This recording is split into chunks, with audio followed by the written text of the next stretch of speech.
What is up, you guys? And I feel like I always do this, but I'm revamping my channel.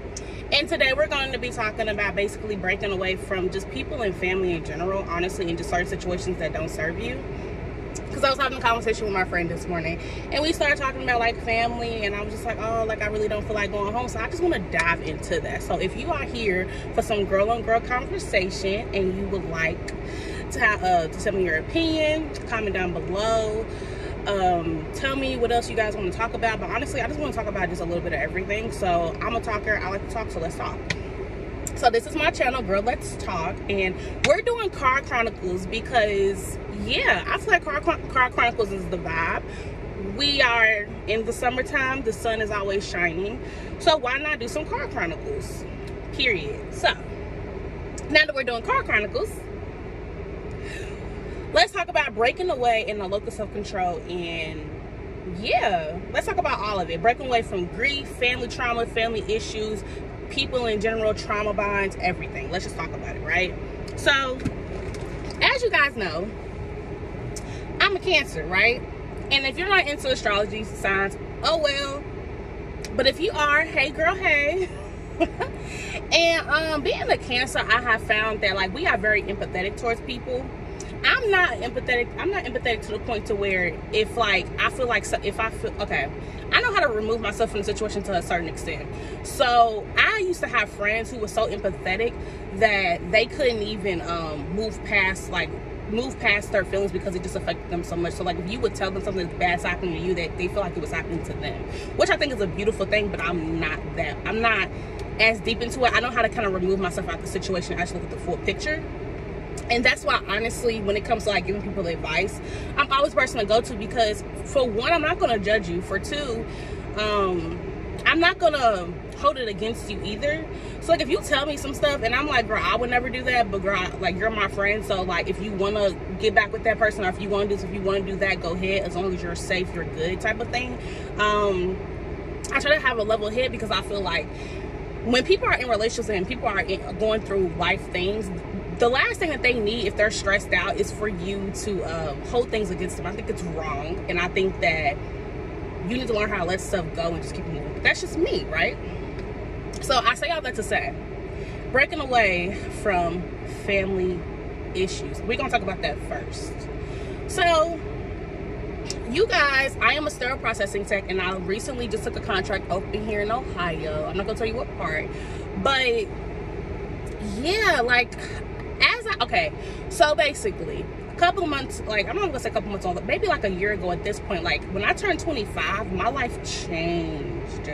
Like let me cut my car off. But my life changed. Like when I tell you changed, y'all, like changed. It changed to the point to where I got out of like a long relationship. I started to realize things about myself. Like I started to really learn myself and understand that there were certain things that I didn't like. I lost my cousin due to her getting murdered. We're gonna talk about that one day. Like I really want to start doing like an anniversary for her, but I just really haven't, I haven't really gone through everything when it comes to my grief, when it comes to that. So that's why I really want to talk about breaking away from grief, because that's like a real thing that I'm going through right now. But yeah, like, yeah, so when I hit 25, things like literally like shifted, changed. Because you know, when you hit 25, like it's like you have like your brain just connects and things just start to make sense. So when I was 25, when I turned 25, it was literally the day after I woke up, and I was just like, oh, someone's talking. I woke up and I realized, I was like, my life is cool. You know, I'm a sterile processing tech. I already went to college to be a dental assistant at you know, I have friends, I have family, but what else, right? So, yeah, so I really started to really get in that mindset of being like, okay, so what do you want, right? And how do you want it? So I remember that the next day I woke up, I kind of just wrote down everything from like 1 through 10. I don't have that. I think I still have that notebook, but I can't remember. It's probably in storage right now because I'm not at home. But I literally wrote down like 1 through 10, like what did I want? And the first thing I said I wanted financial stability. I was like, look, I'm getting too old to not having savings, and I'm getting too old not to be living paycheck to paycheck. Like it's getting to that point to where it's like, boo, like from 18 to 20 to 25, like you've really been hitting the pavement hard and you haven't really been doing, you know how it goes. You're 20, you're 21, you're 22, you struggling, you ain't really been handling your money right. I could say that I was struggling up until this point. Yes, I was. And if you are struggling at 21, 22, or even 25, 26, 27, like honestly, y'all, like I'm gonna be honest, if you struggling, because they're like, I'm still paying off debt and stuff like that, but honestly, y'all, these jobs don't be paying nothing. If you are struggling, try to go back to school. I try to like get out of your comfort zone and get you like a better job, honestly, like, and take a leap out on faith, because when I did my sterile processing stuff, I leaped out on faith because I had people telling me, don't do it, stick with being a dental assistant, like, you know, like really trying to stop my growth. But when God, when the universe, when ancestors got something for you, listen to that. Don't listen to your grandma, your grandfather, your cousins, your aunts, your uncles. They love you and they want to see the best for you, but sometimes they don't know what's best for you, and that's okay. They're not God, okay? But yeah. So let me go ahead and just I talk a lot, but let me just go ahead. So 1 through 10, right? I said financial stability. I said I wanted a better relationship with the person that I had. I said that I wanted to have a better career that I was proud of. I said that I wanted to have relationships with my friends that I was proud of. I said that I wanted to, was that when I was 25 with the losing weight? We're going to say that it was, but I think it was a little bit before I turned 25. But I was like, okay, I wanted to lose weight. I think I was already going to the gym. Was I? Yeah, I was already going to the gym, but I kind of slowed down, so I wanted to get back up into it. And I said that I wanted to let me think what else. I said that I just wanted to romanticize my life. I said that I wanted to revamp my closet. I said that I wanted to I'm such a girl, but I said that I wanted to someone's calling. I said that I wanted to I think redecorate my apartment, but that didn't happen. And then I think I said I wanted to, I can't remember the last two now.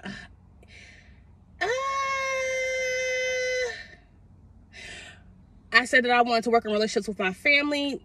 On my dad's side, that did not work out the way that I wanted to do too, but I learned a lot. So we're going to talk about that one day too.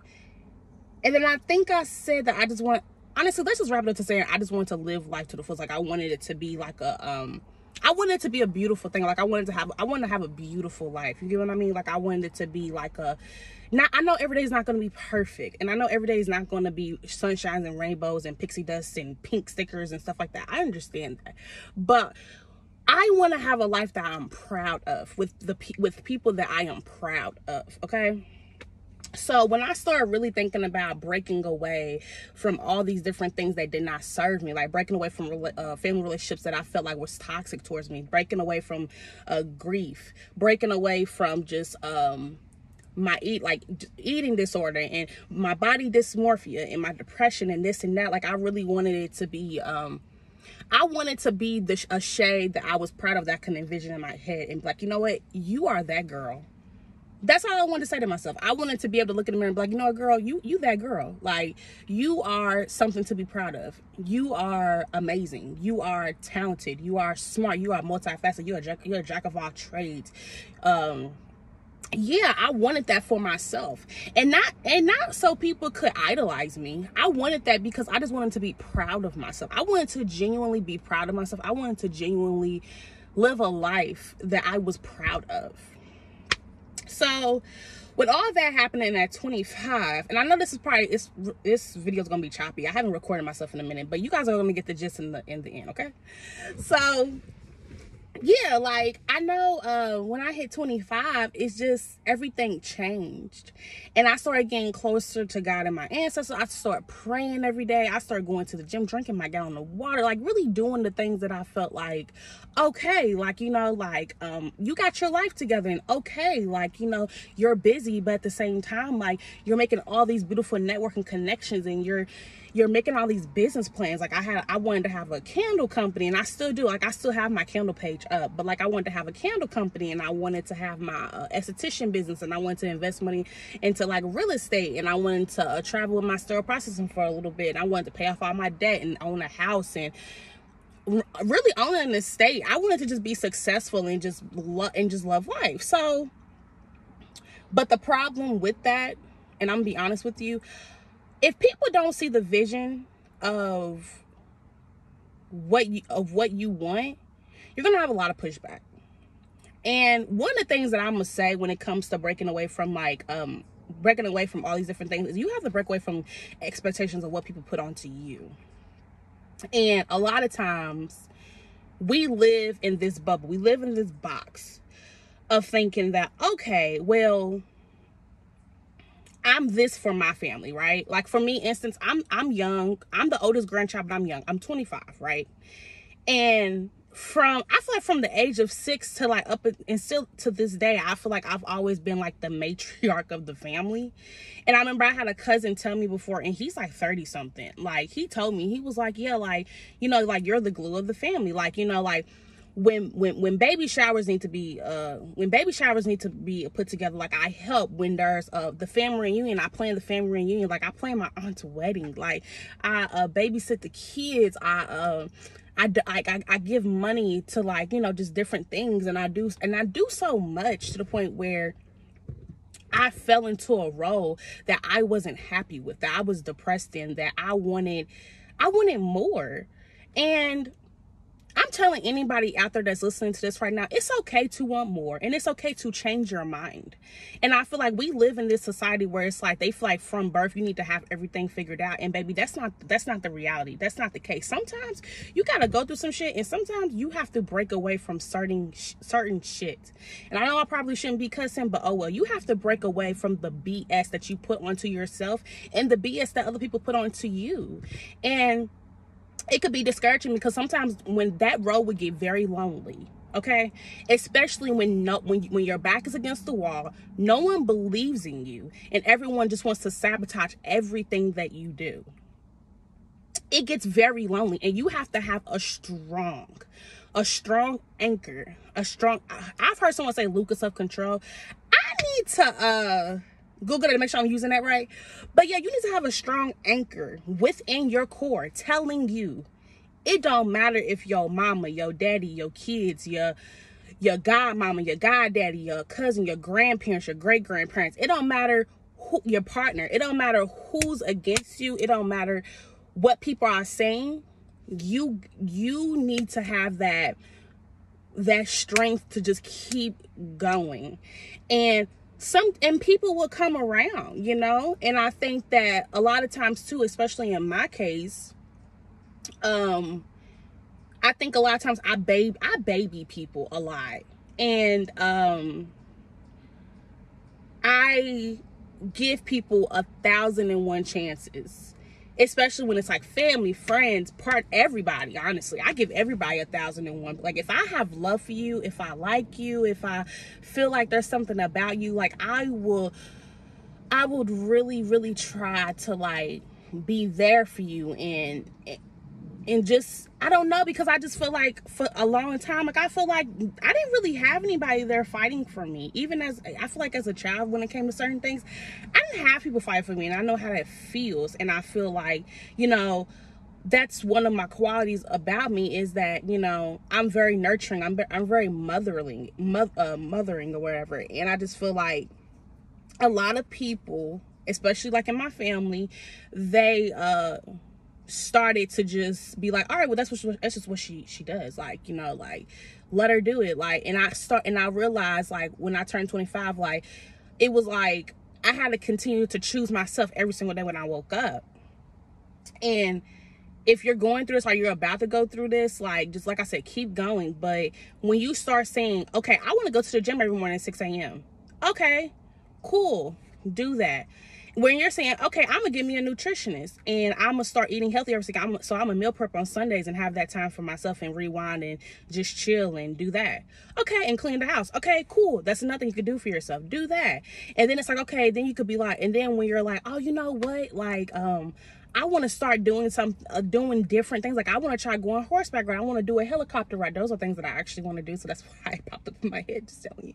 I want to go fishing. I want to go hiking. I want to, you know, go to a new fancy gym every week to see what it's like. I want to go to the spa. And when you have all these things where it's like, okay, like, you know, every weekend, like you're planning something that fills your cup, you start taking away from other things of your life. And that's where I ran into the problem. It was all fine and dandy when I could still do for others and not do for myself, right?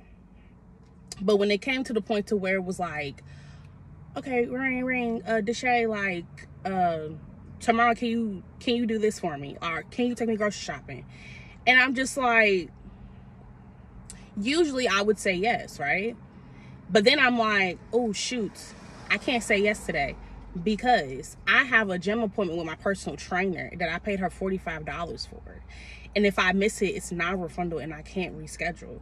And the time that you want to go to the grocery store is right before I go to work. So that time I have preserved for me. That's when stuff started to be like, huh? And I started seeing people's true colors.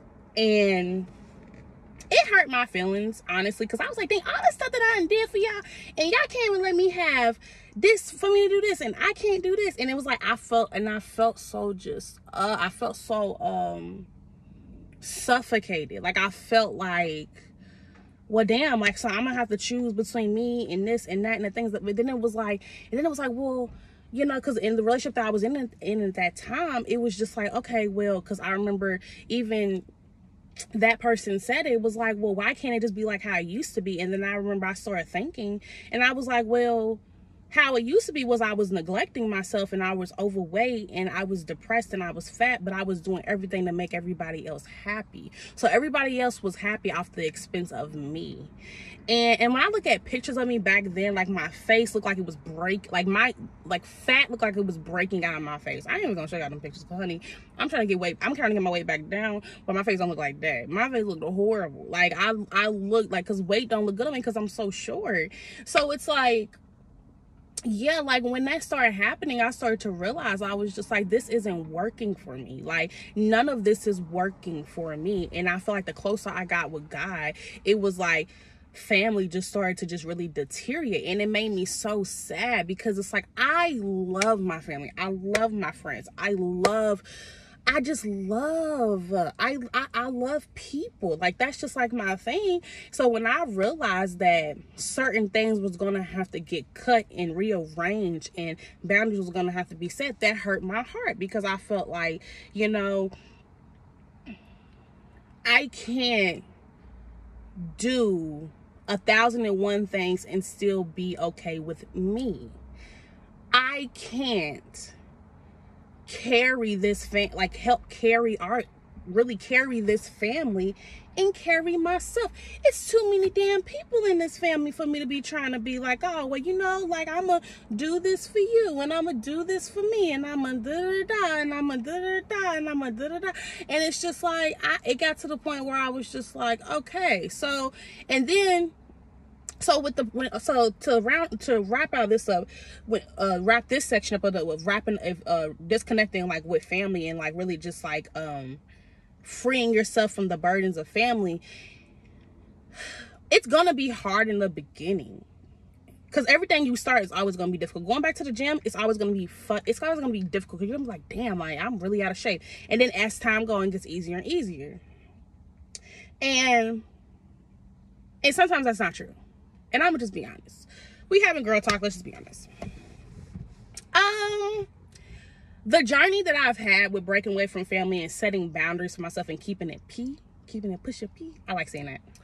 Is that I think a lot of times they don't really respect the new life that I'm living. As in, they don't respect that I travel for work. They don't respect that I have a voice for myself. They don't respect that I have boundaries now because I used to be a pushover. They don't really respect the simple fact that I choose me first, and then whatever I have free, I will give to you. But if I don't have that free for myself, and I don't have enough to give to you, I have to keep it for myself. And I was never like that. I would give you the last of everything I had. And I'm still kind of like that, but I'm getting a lot better. So it's like now it's just like, it's kind of like being on the airplane now and being like, okay, like if something's going on and we're about to crash or whatever, they always say like, take the oxygen down, give yourself some first, and then give your child some.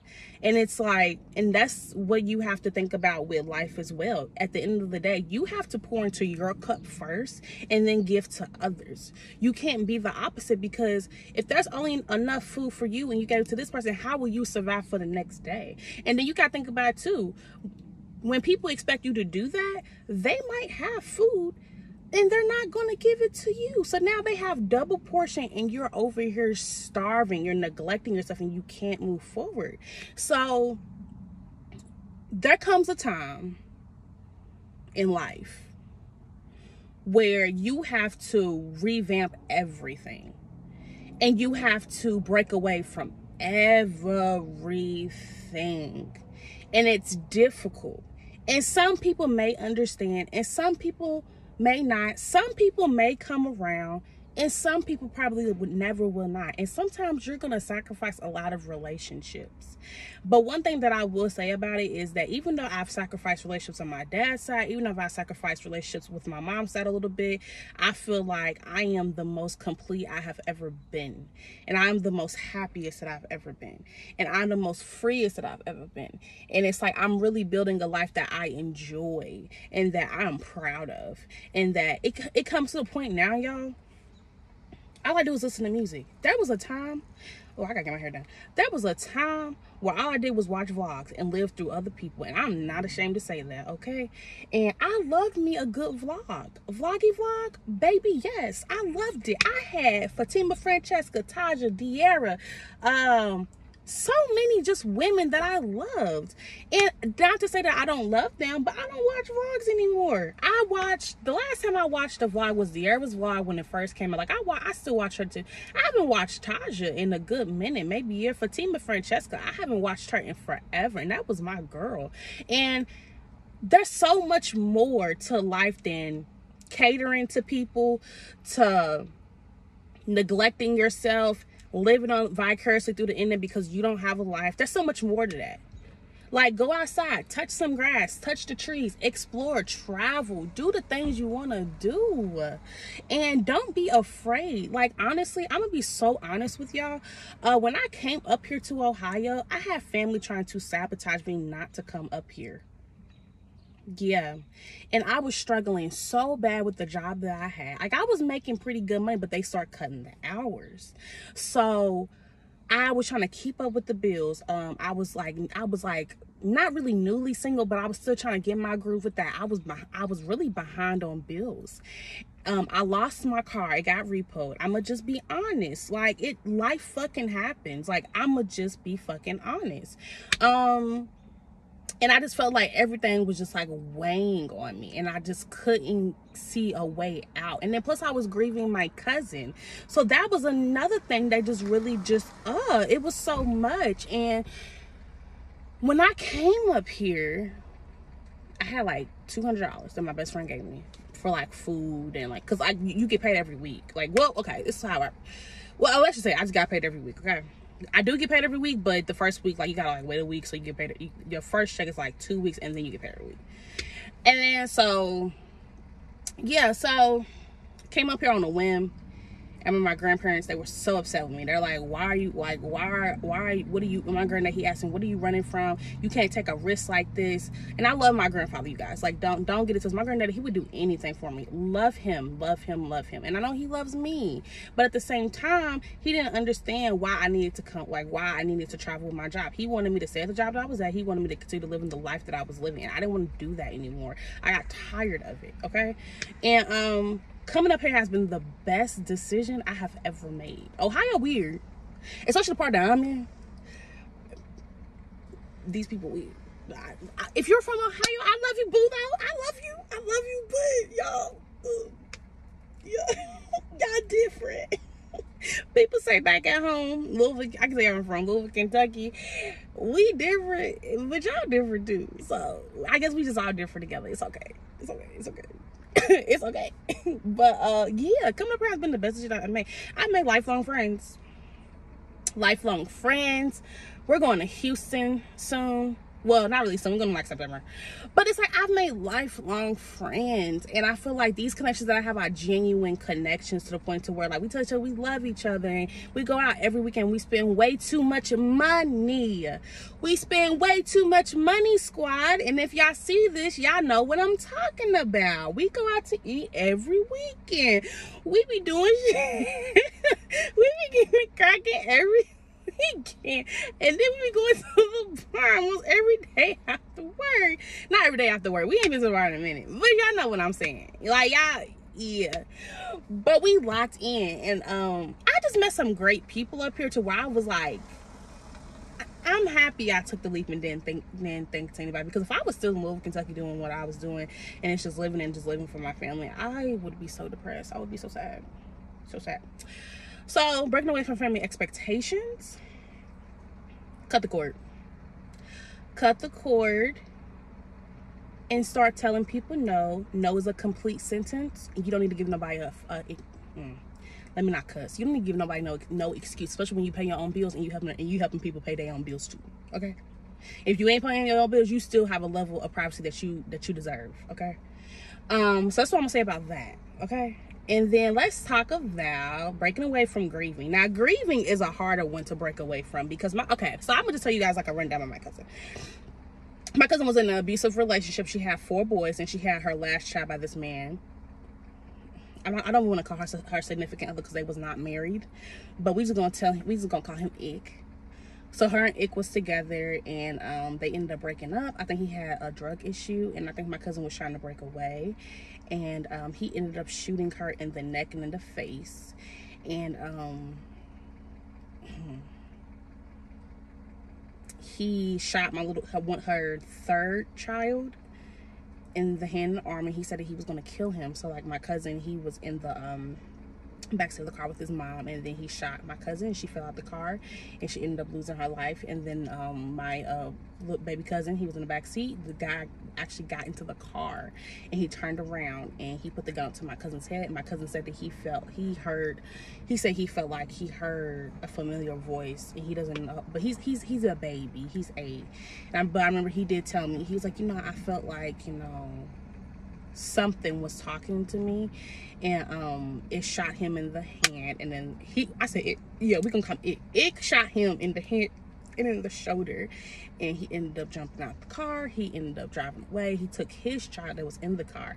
It's just a tragic story, and we lost someone that was really important. My cousin was the bomb. Okay, she loved pink. Okay, and she was so fun. She loved spring. She loved summer. She was a firecracker though, because don't get her messed up. She was really itty bitty, but baby, let me tell you something about my cousin, okay? You was not gonna play with her, and she didn't care how big you was. She didn't care if you was 6 foot and 800 pounds. You ain't gonna play with Angelica, okay? And that's on that. You ain't gonna play with her. So, breaking away from grief has really been hard for me, because I feel like it's like a wave of in and out effect. But one thing that I can say is that I feel like I owe her my life. And I say that because when she passed away, I was crying, I was grieving, I was really sad for like a whole 6 months to a year. That year was really fuzzy for me, so I can't remember.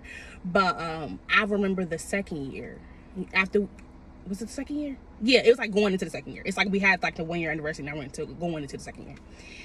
And I remember on the anniversary, I got in the car, I dropped my mom off, and I kind of parked my car at the park, because I'm at the park right now. I just love parking in parking lots. Like, the breeze is always nice, and it's always just so beautiful and peaceful. You hear the cars and the birds and just people talking. I love it.